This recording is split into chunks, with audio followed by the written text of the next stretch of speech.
Sports Online has full coverage on a developing story regarding Matt Wieters, former catcher for the Baltimore Orioles. Gerald, what's the latest?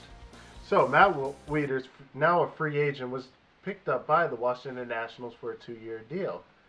And there's been mixed emotions, at least on my timeline, about all this. Some surprise, some sadness, others expecting this since last year. And Ross, our special baseball analyst, has the story. Yeah, I don't know why there's much surprise, because there was surprise he even signed the qualifying offer last year. Offered another qualifying offer this year, see if he'd take it. Didn't, went free agency. That's what he can do, it's baseball. His first time as free agent. Like I said, signed a 2-year deal. Still pending a physical. Should pass it. He doesn't have much history. I mean, he did have Tommy John surgery. But he doesn't miss much. Yeah. But it's about a $21 million deal. 10.5, 11, depends on what you look at in the first year. Yes, 5 of that is being deferred to 2021. So that's just a way to get it for cheaper. They'll just pay it more later. And Orioles already signed a replacement for him, Wellington Castillo, for far less, for not much different player.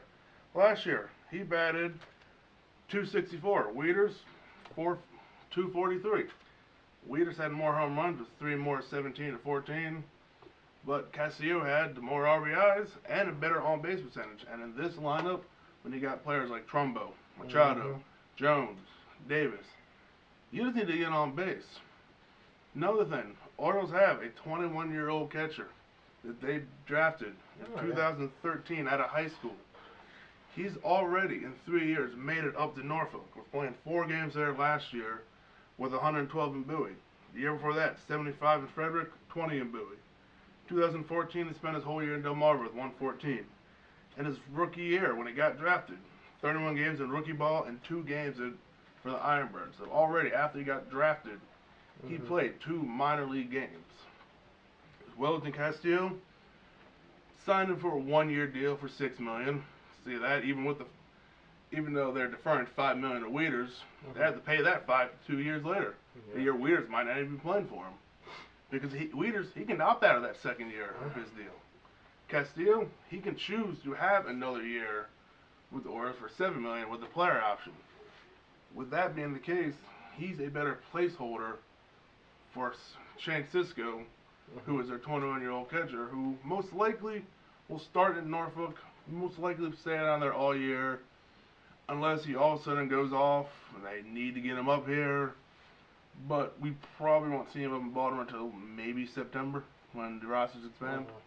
So at the end of the day, this is what's best for business. No question. Yeah, Wieters, man, he wanted $10 million a year. He went and got that somewhere. But look, he had to wait till spring training already started. Yeah. People weren't paying that type of money for catcher. We got $6 million for Castillo, which, as you see last year's numbers, not much different. Yeah. So to me, it's interesting.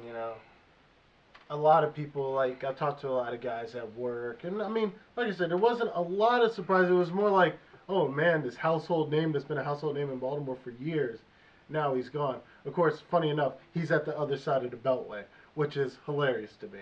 Yeah. And you see that in sports. I mean, I want to get into the fan point of view. You have times and times again where players, they become household names, they become fan favorites, and then they're gone. And people have these mixed emotions. There's anger. There's just, at the end of the day, it's a business. You got to do what's best. And if you got production somewhere else, hey, get to stepping. Ironically enough, you say that, same thing happened now in the Nationals. Them signing Wieters, they just recently reacquired Derek Norris from San Diego. He was a household name in D.C. He was a homegrown there. They shipped him out, played in Oakland, played in San Diego. They brought him back after Ramon, their former catcher, did leave. Now what's going to happen to him? Yeah. Is he going to stay as a backup? I mean, it's not bad in the National League to have a decent backup catcher or even a pitcher batting, or trade bait. I know for a fact, the White Sox are looking for catchers. Nats still now have 4 catchers on their roster in the major league. Wieters, he's going to be the starter. Yeah. Derek Norris, he's probably the best option to trade. You trade him to the White Sox, get a proven closer in Derek Robinson. I'll tell you one thing though, and you made a lot of great points, but it is going to be so weird.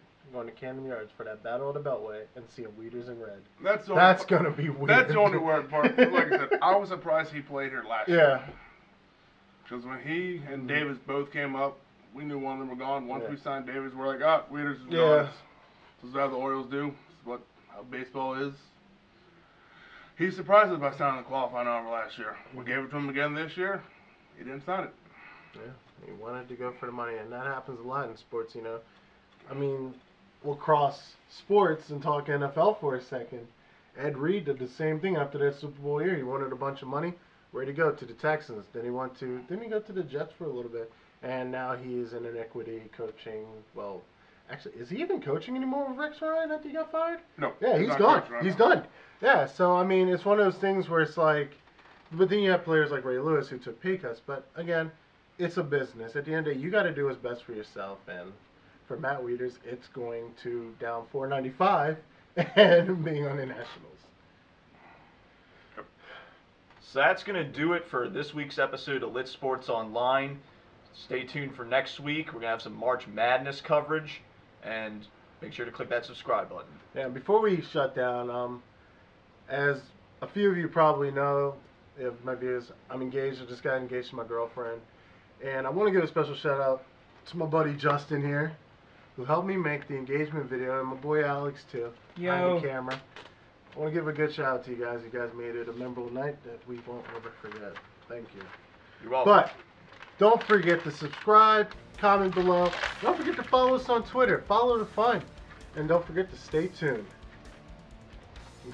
Let's welcome to the LitTube All right, yeah. Chill, talk down.